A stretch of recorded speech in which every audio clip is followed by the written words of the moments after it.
Bienvenue dans Startup, le rendez-vous des entrepreneurs en direct sur Décideur TV et Madines. Comme tous les mercredis à 12h30, vous avez la parole avec le chat à côté de cette vidéo. Et comme d'habitude, si vous posez une question en étant connecté à votre compte Décideur TV, vous aurez peut-être la chance d'être tiré au sort et de gagner le téléphone des décideurs que voici offert par notre partenaire Invoxia.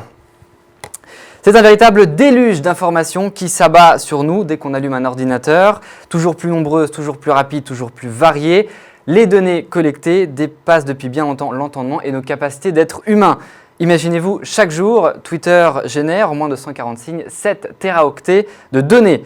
Pour surnager dans cet océan, une seule solution, trouver un moyen de collecter et de traiter ces données à grande échelle.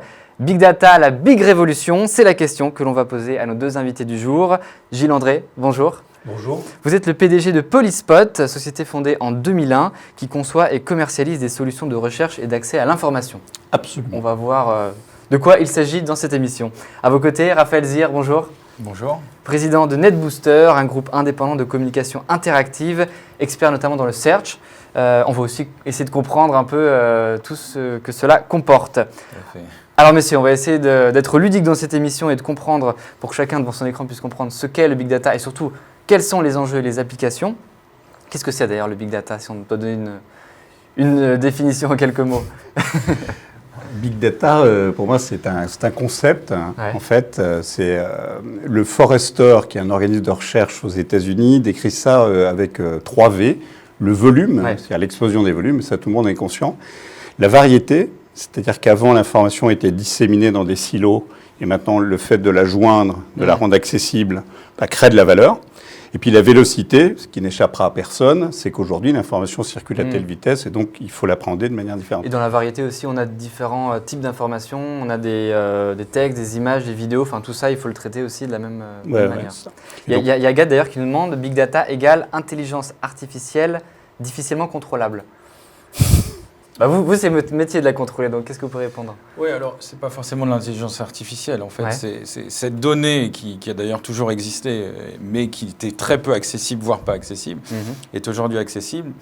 Et la Big Data, c'est finalement aller chercher dans cette donnée des informations qui sont utiles pour être exploitées.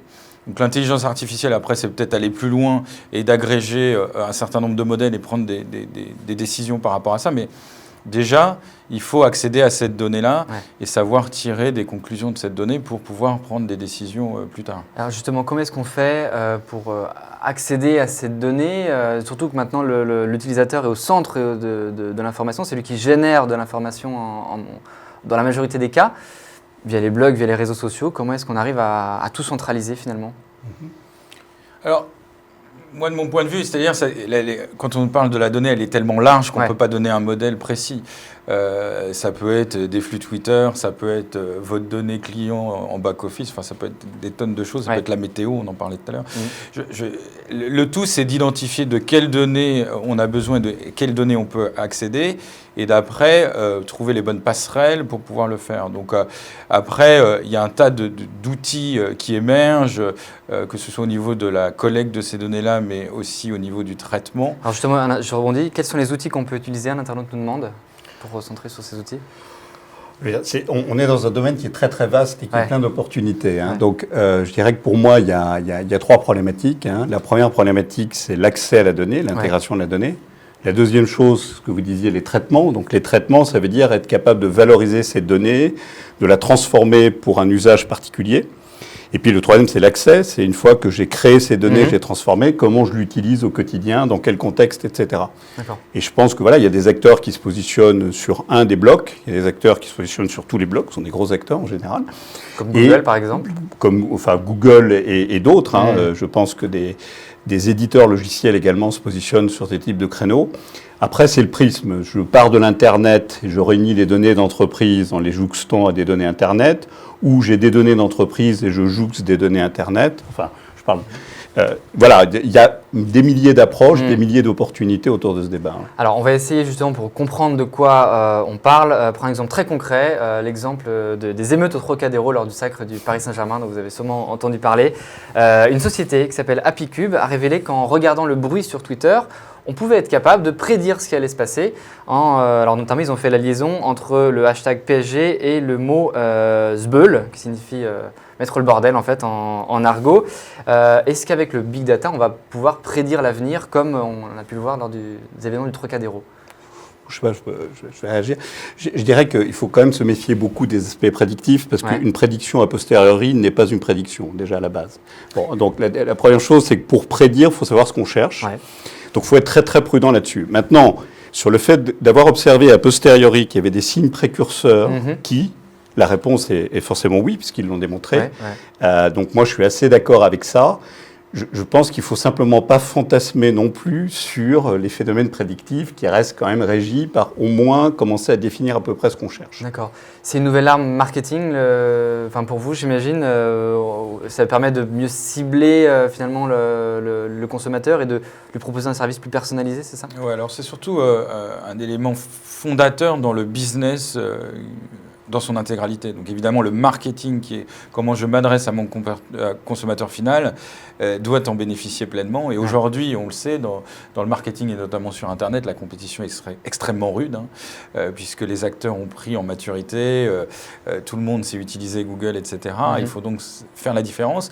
Et si on ne fait pas la différence aujourd'hui, on va avoir du mal demain. Donc c'est un moyen de faire la différence parce que on arrive à connaître mieux son consommateur, à identifier des consommateurs similaires, à identifier les produits qu'ils vont acheter plus tard.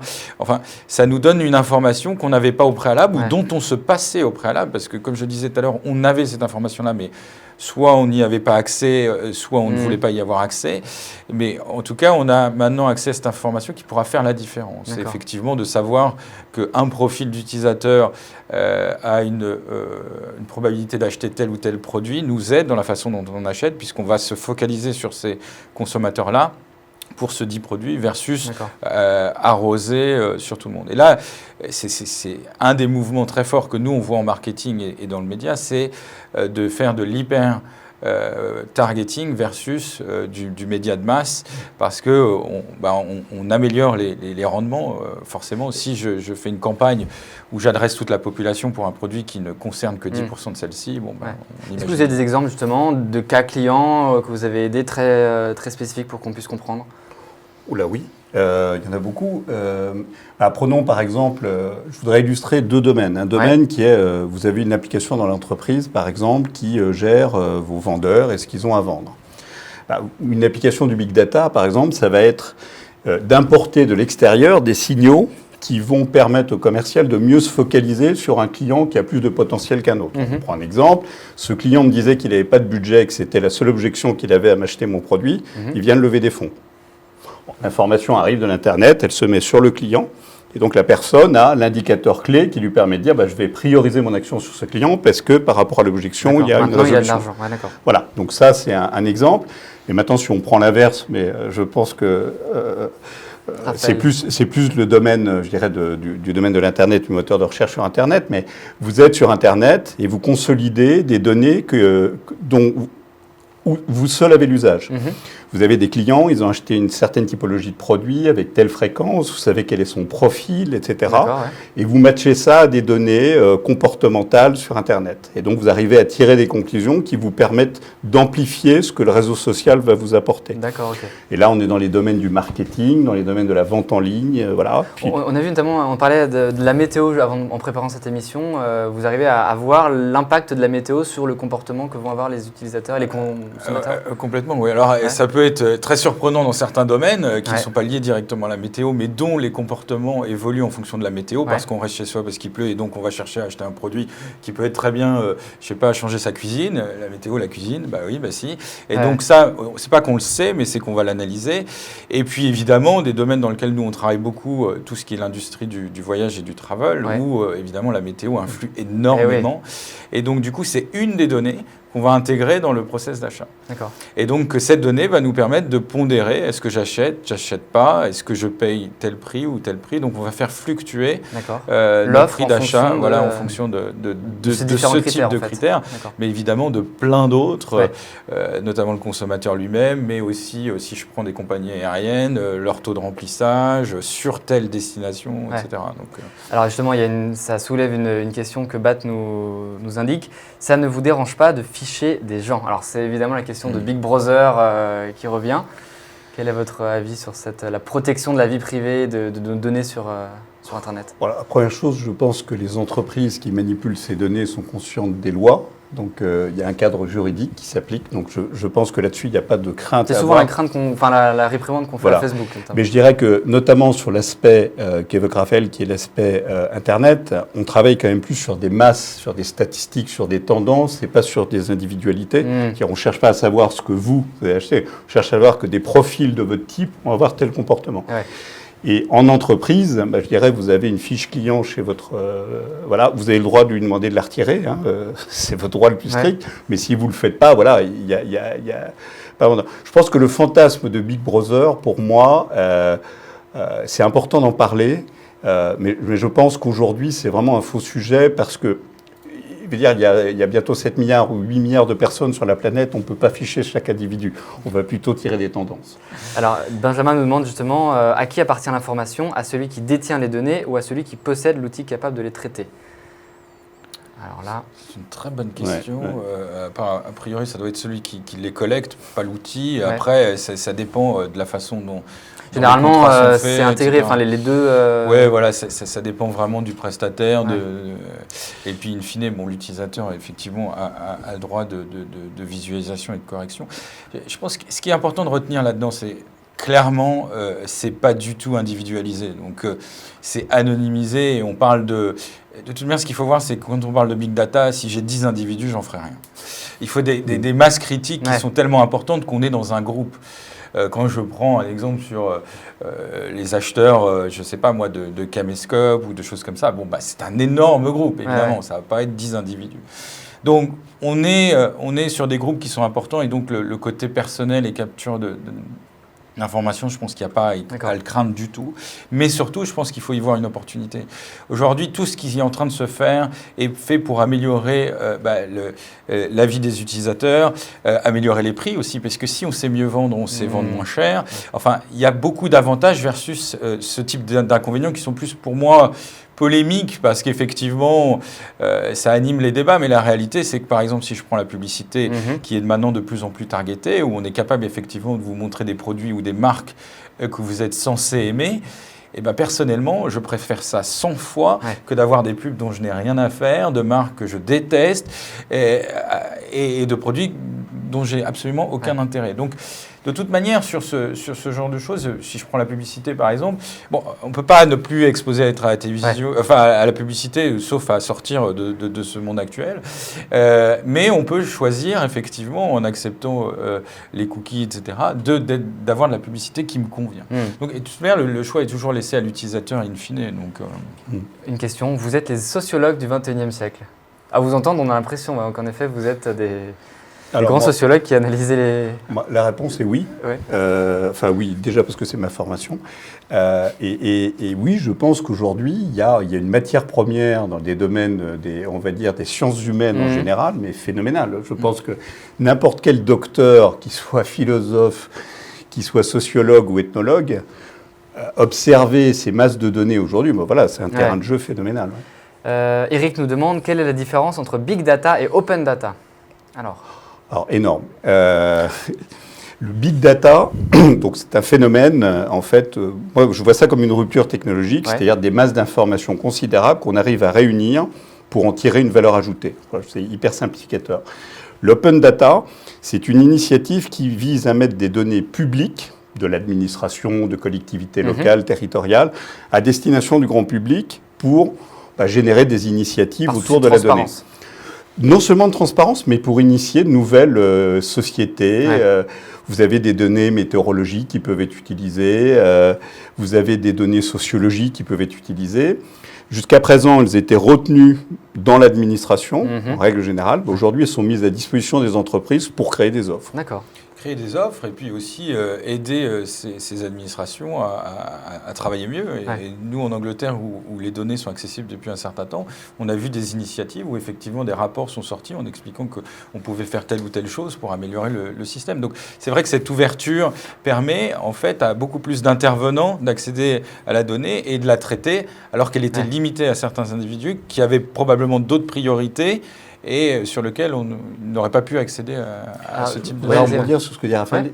Par exemple, il y a eu en Angleterre, là, en France, on est très hésitant sur la donnée pour les raisons que vous aviez évoquées. Par exemple, en Angleterre, il y a eu des données pharmacologiques qui ont été mises à disposition d'entreprises et on est arrivé à mener des études de prévention épidémiologique absolument fascinante en Angleterre en analysant ces données. On est vraiment dans le big data parce que là, il y en a plein.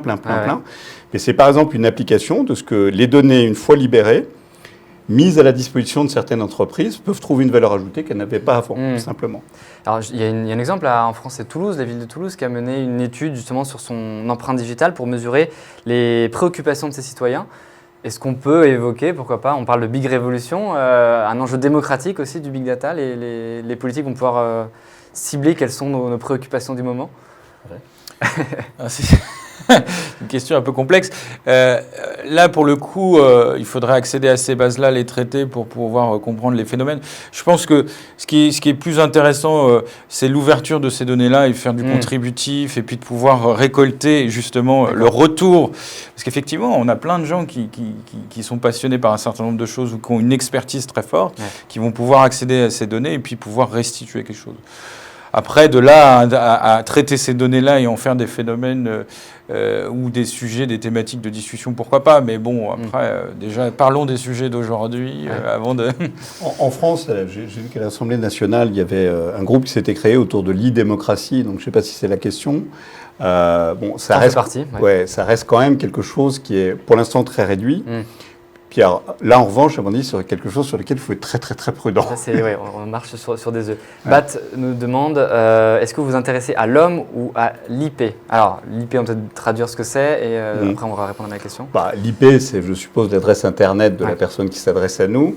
Ou à l'homme, je dirais qu'on va être très clair. Hein. Si on sait de qui il s'agit nommément, c'est plus intéressant.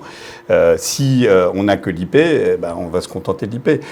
Je dirais que c'est plus, enfin je parle sous votre couvert, Raphaël, mais c'est plus la disponibilité de la donnée qui fait l'opportunité que ça. Maintenant, derrière une IP, il y a énormément d'informations et parfois même, vous avez des outils marketing aujourd'hui. Quand quelqu'un vient sur votre site web, ils vont vous donner directement de quelle société il s'agit, par exemple.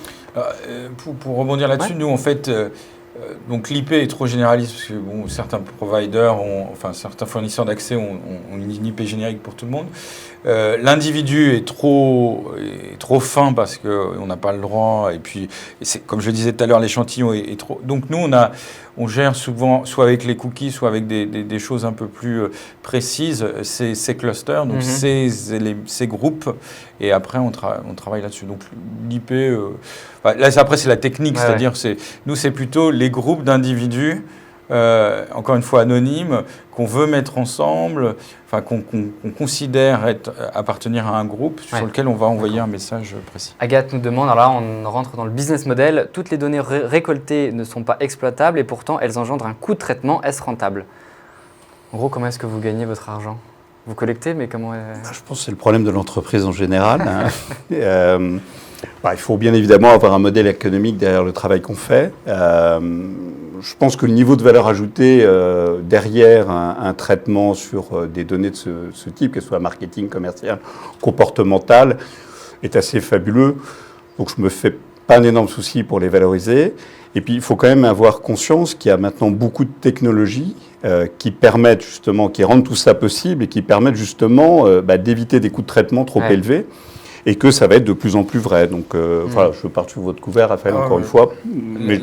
Là, c'est très clair. Le coût du stockage, le coût de l'accès, et tout ça est en train de chuter à vitesse grand V. Et donc le gain, En fait, aujourd'hui, on pense que c'est cher parce qu'on n'y voit pas le gain. C'est-à-dire qu'on mesure le coût, mais on voit pas l'opportunité. Donc, il faut d'abord regarder, à mon avis, l'opportunité. C'est effectivement mieux connaître ses clients pour pouvoir accéder. Je reprends l'exemple de tout à l'heure où je dis je faisais une campagne, je devais toucher tout le monde. Ouais. Maintenant, je dois dépenser 10 fois moins pour toucher les mêmes. C'est-à-dire que les 90% que je ne devais pas toucher, eh ben, je ne les toucherai pas. Ouais. Et là, je vais concentrer sur... Donc, le gain est phénoménal. Alors, on a une émission qui s'adresse justement aux entrepreneurs qui soit créent, soit ont déjà entrepris. Qu'est-ce que le Big Data va pouvoir leur apporter? Parce que là, on a l'impression qu'on s'adresse vraiment à des grosses entreprises. Est-ce que pour la PME ou pour la jeune start-up, le Big Data a un intérêt et va pouvoir révolutionner? On parle de révolution dans le thème de cette émission. Pour moi, la réponse est clairement oui, mais pas seulement dans la technologie, dans tous les domaines, mais tous les domaines. Comment faire, par exemple? Moi, je suis un petit entrepreneur, je crée ma boîte. Qu'est-ce que vous pouvez m'apporter? Déjà, je pense que la première question qu'il faut se poser, c'est imaginer que vous avez déjà une boîte et que vous allez utiliser ces technologies pour être meilleur que les autres. Ça, c'est déjà une première entreprise et je pense qu'on va se rejoindre là-dessus. C'est les gains de concurrentiel, de compétitivité derrière l'utilisation de ces données sont phénoménaux. Donc ça, c'est un premier point. Et deuxième point, vous pouvez également créer des entreprises qui vont fournir des services à valeur ajoutée, technologiques ou des services purs, c'est-à-dire des services d'analyse, de marketing, etc. Donc oui, le terrain de jeu dans ce domaine est phénoménal. Ouais. Et je préciserai qu'aux États-Unis aujourd'hui, il y a à peu près 9 investissements sur 10 qui se font autour de ce phénomène. Ouais. Je pense qu'on ne peut plus... Alors après, bon, ça dépend évidemment des domaines dans lesquels on est, puisqu'il y a certains domaines qui utilisent moins la donnée, qui la collectent moins, etc. Mais globalement, on ne peut plus réussir sans prendre en compte cet aspect-là, parce que sinon vos concurrents vont le faire. Et ça, et on voit bien aujourd'hui, comme tout s'accélère, on voit ceux qui se démarquent, ceux qui ont pris le tournant. Donc, mais ça peut être basique, hein, c'est-à-dire c'est déjà... Je veux dire, quelqu'un qui connaît ses clients et qui sait que 30% habitent dans telle ou telle partie de la France, bon, bah, il en sait plus que sur celui qui se dit « mes clients sont français ». C'est aussi basique que ça. Donc, en fait, on va beaucoup plus loin après parce qu'on peut faire des choses qu'on ne pouvait pas faire avant.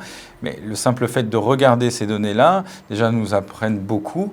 Et après, de les traiter apporte beaucoup de valeur. Et de toute manière, si vous ne le faites pas, vos concurrents le feront. Donc, il vaut mieux le faire. On a Eric qui nous dit « Data is the new oil ».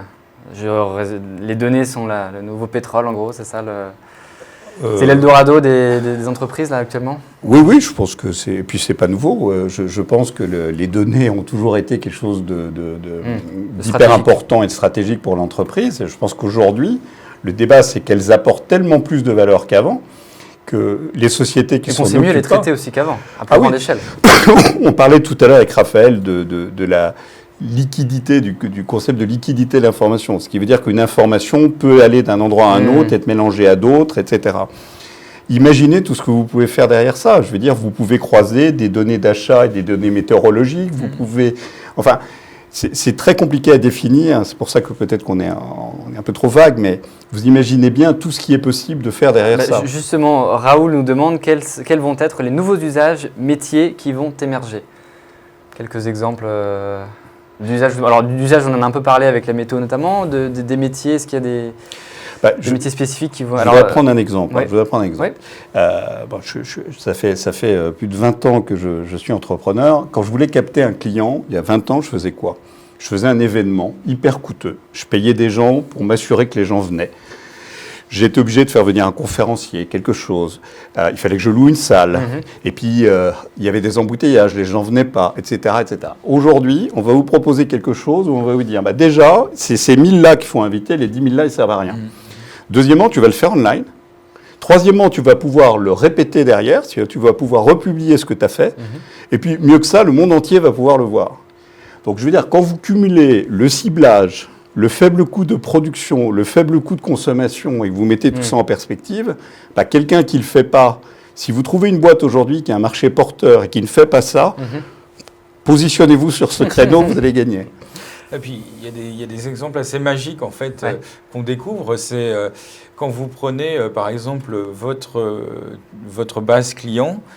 Aujourd'hui, sur Internet, on a les moyens de retrouver ce qu'on appelle les lookalikes, donc les gens similaires par rapport à un certain nombre de profils, de catégories, etc. Donc, on va prendre la base client et on va dire, mais finalement, avec tous les critères que j'ai, comment je les retrouve sur Internet. Donc on va trouver des clones et donc des clients très facilement, alors qu'avant on devait deviner. Voilà. Oui, on peut prendre les gens.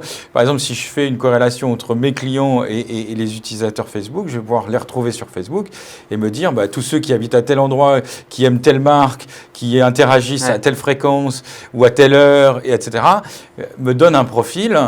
Et donc, du coup, il y a de fortes chances que quelqu'un qui se comporte de la même manière soit un client potentiel pour vous. Donc, ça ouvre, je dirais, toute une possibilité qui était absolument inaccessible au préalable. Eric nous demande quelles sont les compétences à avoir pour traiter ces données. On va essayer d'être rapide, il ne reste plus beaucoup de temps. Alors, des compétences pour venir travailler chez vous, par exemple. Oui, il y a une moi, je fais des produits technologiques, donc il faut savoir coder. Donc, c'est un autre débat. Mais je dirais que sur les compétences, sur le traitement du big data en particulier, il y a une profession qui émerge de façon assez spectaculaire aux États-Unis, qu'on appelle les data scientists. C'est-à-dire que ce sont des gens dont le métier, justement, est de tirer parti des données qu'on met à leur... Alors, on peut dire c'est simple, je suis prêt de croire que c'est un vrai métier, c'est un vrai métier compliqué. Donc ça, je pense qu'il y a quelque chose d'excessivement émergent dans ce domaine-là. On voit énormément de statisticiens, on voit énormément de probabilistes. Les maths vont revenir à la mode, je pense, entre autres choses. 2013 est l'année de la statistique d'ailleurs.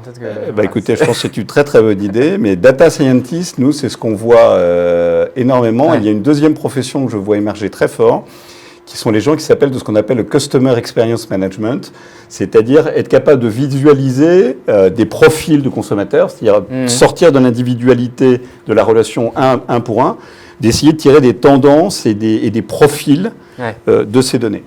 Benjamin nous demande, n'avez-vous pas peur, désolé je vous coupe, n'avez-vous pas peur que les pouvoirs publics tuent le marché du big data en cherchant à le régulariser ? Alors, est-ce qu'il y a un risque sur...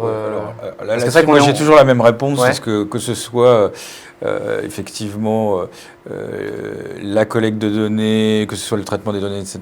Je veux dire, après, l'État doit être responsable, il doit savoir si la croissance, s'il veut la tuer à la naissance. Non, ça n'arrivera jamais, puisqu'effectivement, on est quand même un peu à la recherche de croissance dans nos pays en ce moment. Donc, non, au contraire, je pense que s'ils ne le font pas tout de suite, ils le feront après, mais ils vont le favoriser. Évidemment, je veux dire, toutes les bonnes initiatives, tout ce qui crée, je dirais, de la croissance, de l'emploi et de la valeur, non, voilà. Bon, après, il y a des erreurs politiques faites à un moment, mais elles sont forcément corrigées à un autre. Raoul nous demande s'il y a un impact sur l'organisation même de l'entreprise. Est-ce que, avec tout ce que vous venez de nous dire, l'organisation de l'entreprise va aussi évoluer Là, on est plus sur un débat philosophique peut-être, mais est-ce que vous avez un avis là-dessus ?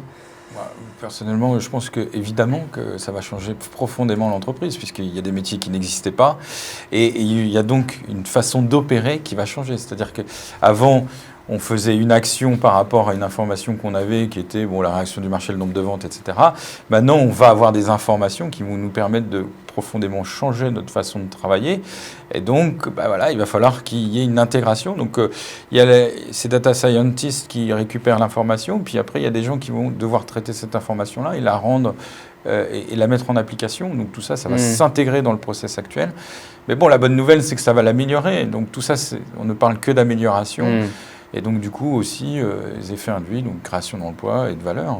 Un mot pour finir. Donc, on parlait de big révolution. Là, je pense qu'on vient d'en comprendre un petit peu les enjeux. Pour vous, ça va exploser dans les années à venir. C'est vraiment un secteur, et tout ce qu'il comporte, qui va se développer dans les années à venir pour vous, pour les start-upers.